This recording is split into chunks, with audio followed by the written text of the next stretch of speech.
करीम की बिरयानी पूरे मुरादाबाद में मशहूर थी। शाम होते ही उसके बिरयानी के ठेले पर ग्राहकों की भीड़ लग जाती थी।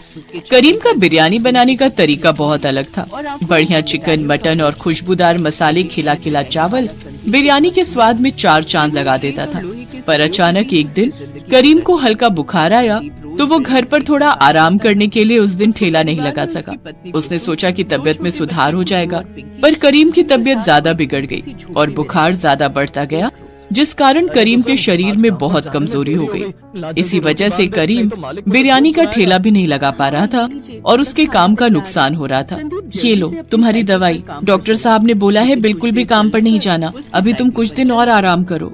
नहीं रुखसाना, मेरा पहले ही काम बहुत खराब हो गया। कितने दिन से मैंने ठेला नहीं लगाया और तुम्हें तो पता है घर का किराया सर पर आ रहा है, बिजली पानी सबका किराया भी तो देना है। काम नहीं करूँगा तो पैसे कहाँ से आएंगे। चिंता मत करो, अब मैं ठीक हूँ, बस थोड़ी कमजोरी है। कल सुबह ठेला लगाने की तैयारी करता हूँ। एक काम करती हूँ, मैं भी तुम्हारे साथ जल्दी उठ जाऊंगी, दोनों मिलकर तैयारी कर लेंगे।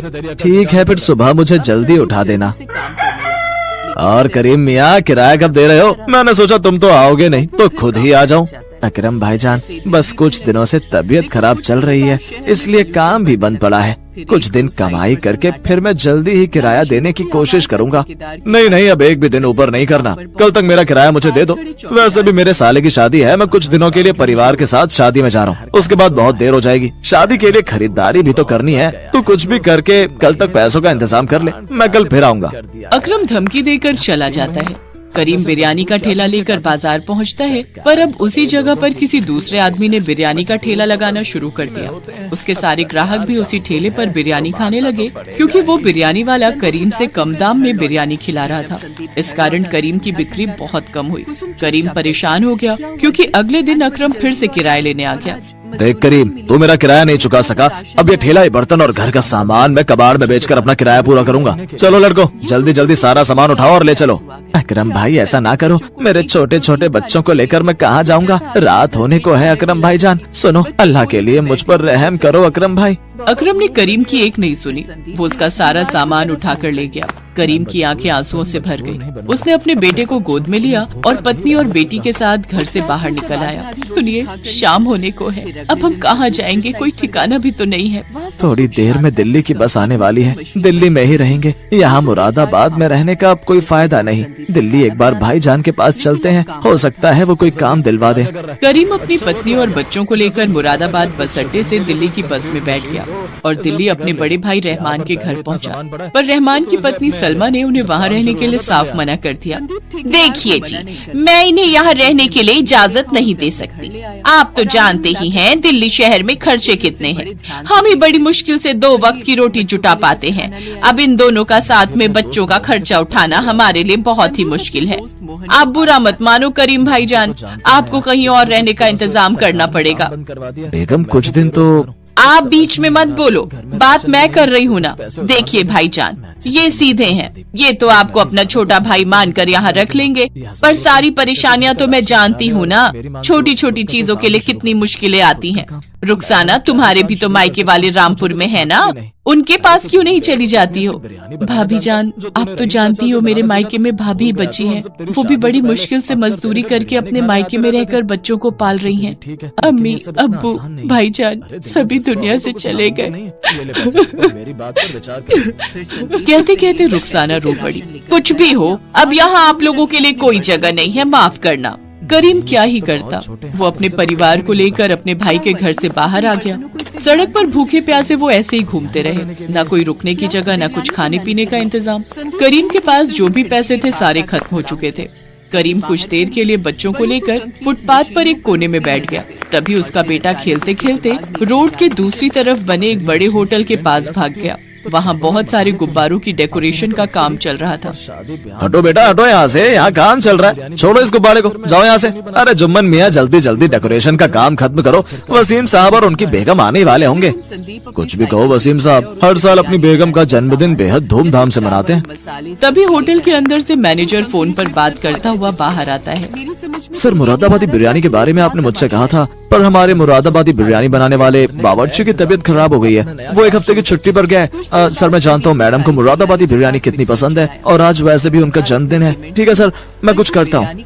इतनी जल्दी कहाँ से लाऊं मुरादाबादी बिरयानी बनाने वाला? बहुत मुश्किल है। आधे घंटे में सर और मैडम होटल पहुँचने वाले हैं।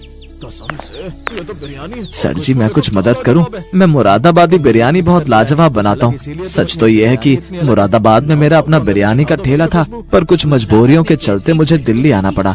आप मेरे से बिरयानी बनवा कर देख सकते हैं। मुझे भी काम मिल जाएगा और आपका भी काम हो जाएगा। मेरा नाम करीम है। बच्चा खेलते खेलते यहाँ आ गया था, मैं उसे बुलाने आया, तभी आपकी बातें सुनी और मुझे लगा कि आप बड़ी परेशानी में हैं।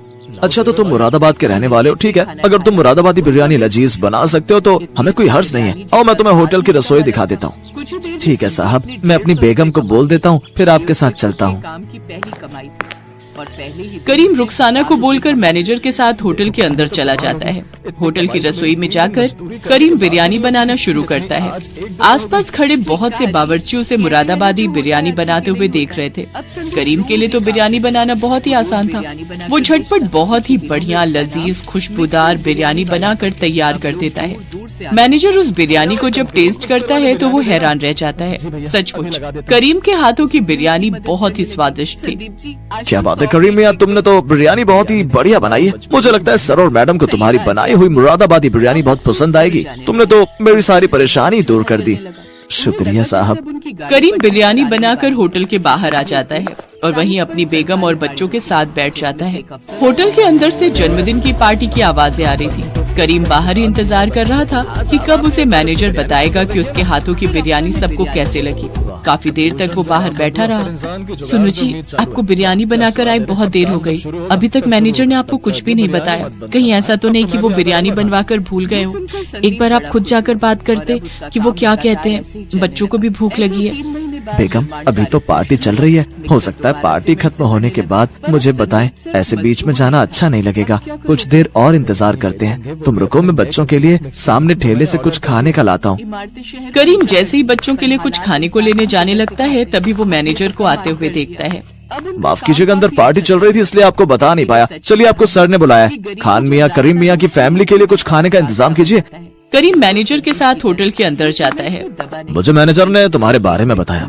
तुम्हारे हाथों की मुरादाबादी बिरयानी बेहद लाजवाब थी। हमारी बेगम को बहुत पसंद आई, इसलिए हमने सोचा है कि अब से तुम हमारे होटल में बावर्ची का काम करोगे और बिरयानी बनाने की पूरी जिम्मेदारी तुम्हारी होगी। जिस तरह से हमें बहुत पसंद आई है, हमें पता है हमारे कस्टमर भी इस बिरयानी को बहुत पसंद करेंगे। मैनेजर करीम मियाँ को कल से नौकरी पर रख लीजिए। शुक्रिया साहब, बहुत बहुत शुक्रिया।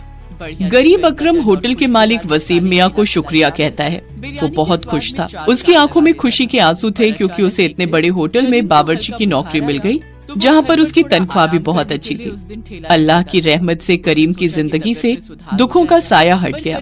उसकी मेहनत की वजह से दिल्ली जैसे बड़े शहर में, बड़े होटल में उसे बावर्ची की नौकरी मिल गई और उसकी सारी परेशानियाँ दूर हो गई।